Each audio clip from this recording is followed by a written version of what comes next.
ये संगठन एक वॉलंटियर लोगों का एक सिटीजन्स फोरम है जो एनजीओ नहीं है, फंडेड नहीं है, लेकिन लोग अपना टाइम इसमें दे रहे हैं क्योंकि लोगों का ये मानना है कि पब्लिक ट्रांसपोर्ट ये बम्बई के लोगों के लिए लाइफलाइन है और उसको हम कैसे सुरक्षित करें, ये मुद्दा है। तो ये प्लेटफॉर्म पे हमारे साथ काफ़ी ट्रांसपोर्ट एक्सपर्ट भी है, जैसे विद्याधर दाते जी है, हुसैन इंदौरवाला है, अशोक दातार है, सुधीर बदामी है, उसके साथ साथ बहुत सारे अलग कॉलेजेस के स्टूडेंट्स हैं, कम्यूटर्स हैं और बहुत एक्टिविस्ट और ऑर्गेनाइजेशंस हैं। ये सब मिलके ये बना है। ये सितंबर 2017 को हमने ये मंच शुरू किया। अभी आज हम इसके लिए यहाँ हैं और आज ऐसी क्या स्थिति आ रही है कि हम वापस एक प्रेस कॉन्फ्रेंस ले रहे हैं।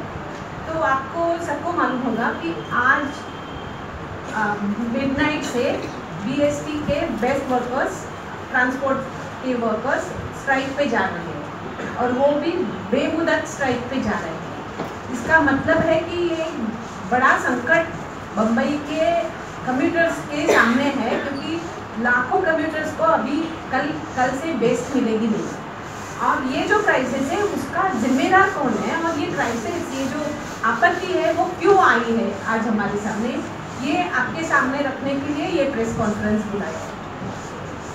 तो ये पहली बात ऐसी है कि ये स्ट्राइक किसके लिए हो रहा है, जिसकी वजह से लाखों लोगों को तकलीफ होने वाली है, उसका जिम्मेदार कौन है।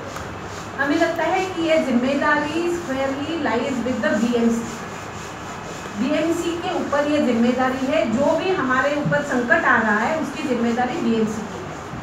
ये हम क्यों सोचते हैं ऐसा, तो अगर आप देखें कि वर्कर्स, कामगार जो स्ट्राइक पे जा रहे हैं उनके मेन मुद्दे क्या है, वो एक मांग कर रहे हैं कि बीएसटी का जो बजट है वो बीएमसी के बजट में शामिल हो, बीएसटी का सप्लाई और ट्रांसपोर्ट दोनों का बजट बीएमसी में शामिल हो। ये उनकी मुख्य डिमांड है।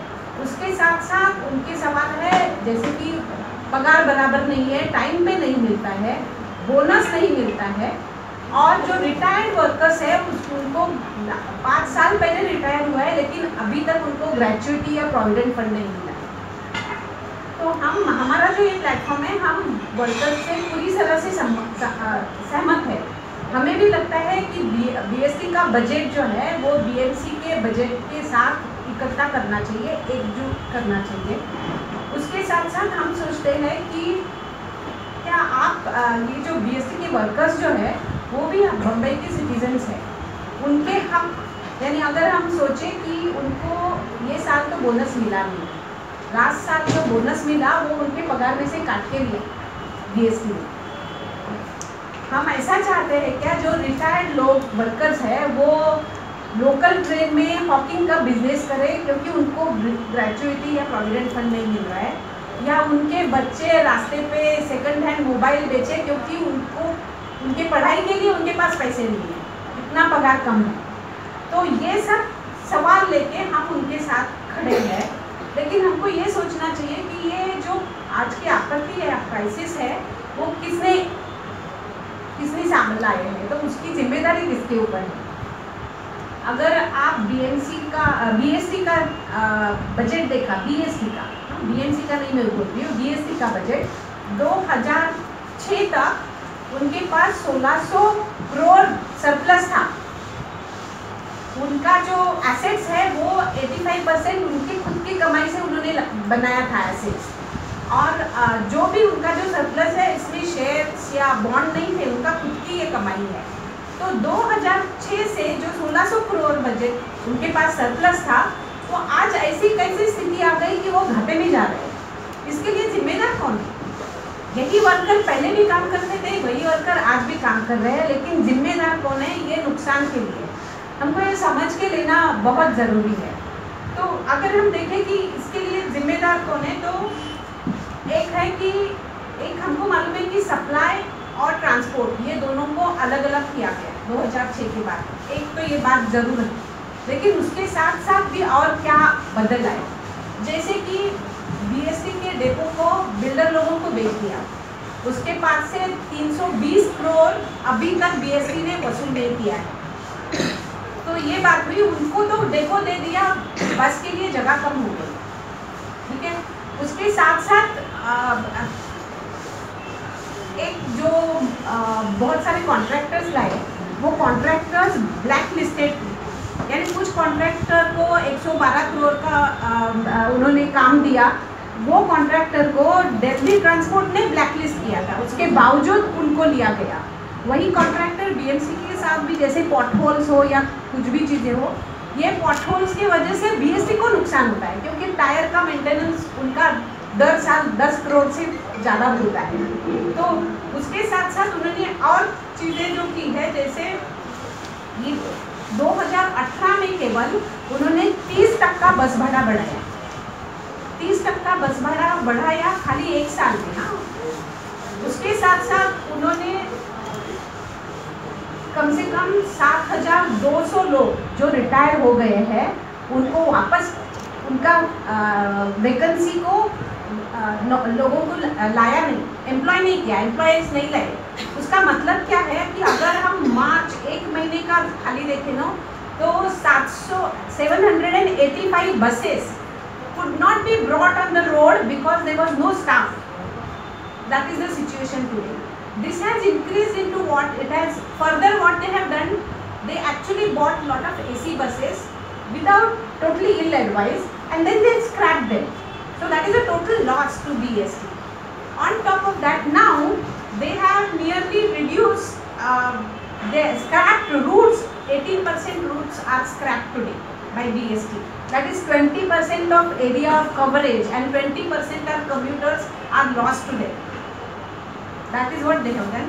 They have reduced number of buses by 21%, and today BST, which used to carry 48 lakh commuters, has come down to 24 lakhs. All this has resulted in loss. Increasing ticket fare has not increased in or has not produced profit, but has further taken BST down. So this is what the BST management doesn't understand. Now what we have to see as a result of this, because of the falling frequency, number of buses कम हो गए हैं, उसकी वजह से क्या हुआ है कि प्राइवेट व्हीकल में गए 20 साल में 385% इंक्रीज हो गया। टू व्हीलर्स में 385% इंक्रीज, 385% इंक्रीज, और प्राइवेट व्हीकल में कम से कम 340% बढ़ावा हो गया है। अगर हम बीएसटी का बम्बई का रोड देखें तो उसके ऊपर 2% जगह खाली बीएसटी बसेस लेती है, केवल 2%, और 77% जो जगह है रोड की वो पूरी प्राइवेट व्हीकल्स लेती है। तो आप समझ सकते हैं कि प्राइवेट व्हीकल क्यों इतना बड़ा है, क्योंकि हमारा पब्लिक ट्रांसपोर्ट कम पड़ गया। और ये प्राइवेट ट्रांसपोर्ट जैसा बढ़ता है, जैसा 10 किलोमीटर के लिए कभी कभी आपको 1.5 घंटा भी लगता है ट्रैवल करने के, और फिर आप मर्सिडीज में बस बैठो या बीएसटी में बैठो, आपको वही तकलीफ होने वाली है। उसके साथ साथ हमारा पोल्यूशन इतना बढ़ रहा है कि उसकी वजह से लोगों को भी हेल्थ हज़ार्ड हो रहे हैं। अगर हम रेलवे देखें, अपनी लोकल रेलवे जो है वो 7.5 मिलियन पीपल दर दिन उसमें ट्रैवल करते हैं, और आपको मालूम होगा कि कम से कम 10 लोग रोज ओवर क्राउडिंग की वजह से लोकल ट्रेन में मरते हैं।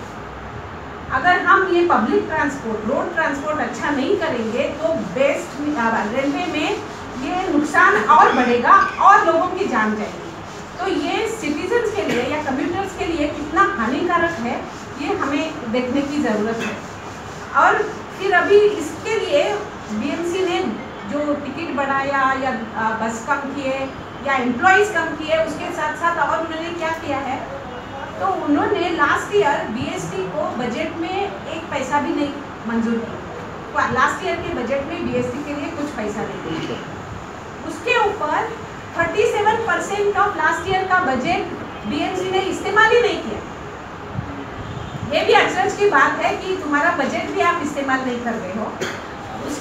उसके साथ साथ उन्होंने क्या किया है कि कोस्टल रोड जैसा प्रोजेक्ट लाया है। कोस्टल रोड जैसा प्रोजेक्ट जो 12,000 कोटी रुपया खर्चा करने वाली है बीएमसी। ऑलरेडी वर्ली सीलिंग के ऊपर उन्होंने हजार खर्चा किया है और वो खर्चा करके, वो करोड़ खर्चा करके आज कम से कम हर दिन खाली 30 या 32 हजार प्राइवेट व्हीकल वर्ली सीलिंग पे जा रहे हैं। बीएमसी रोड ट्रैफिक कम करने के लिए ये चीज़ें ला रही है, ताकि उसके बजाय उन्होंने करना चाहिए कि पब्लिक ट्रांसपोर्ट और बीएसटी को मजबूत करना चाहिए। तो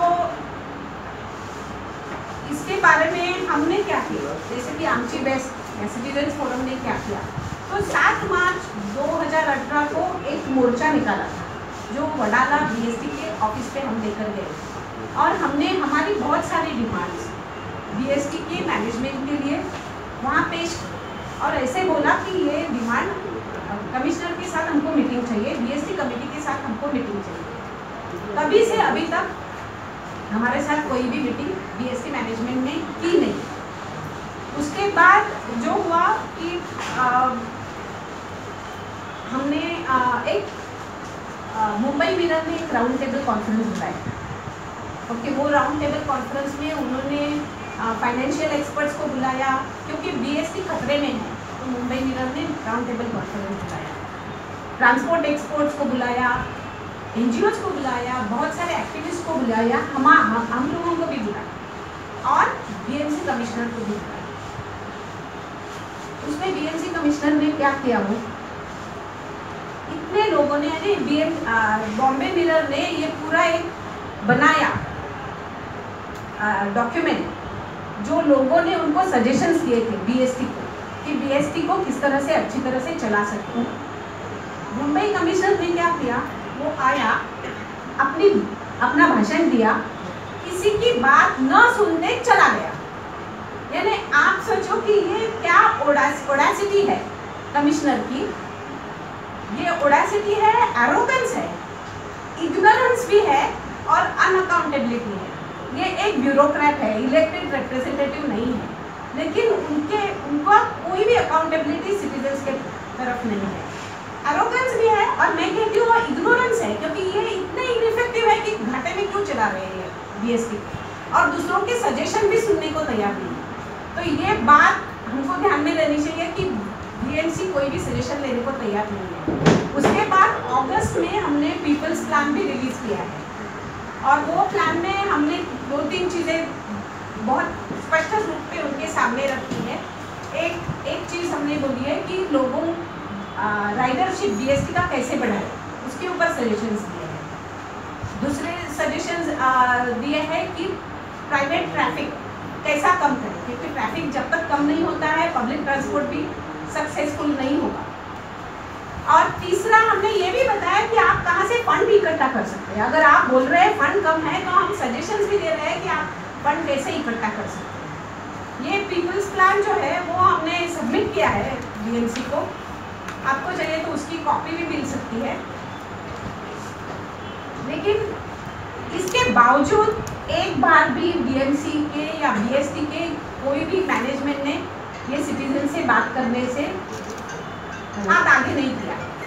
और आज हम ये स्थिति पर आ पहुँचे हैं कि आज रात से स्ट्राइक होने वाला है और उसका नुकसान हम ऑर्डिनरी सिटीजन्स को होने वाला है। अभी मैं चाहती हूँ कि मेरे साथ आगे हमने जो कैंपेन किया है और जो लोग हमारे कैंपेन में जुड़े हैं, जैसे स्टूडेंट्स हैं, कम्यूटर्स हैं, उसके बारे में रश्मि आपके सामने थोड़ी बात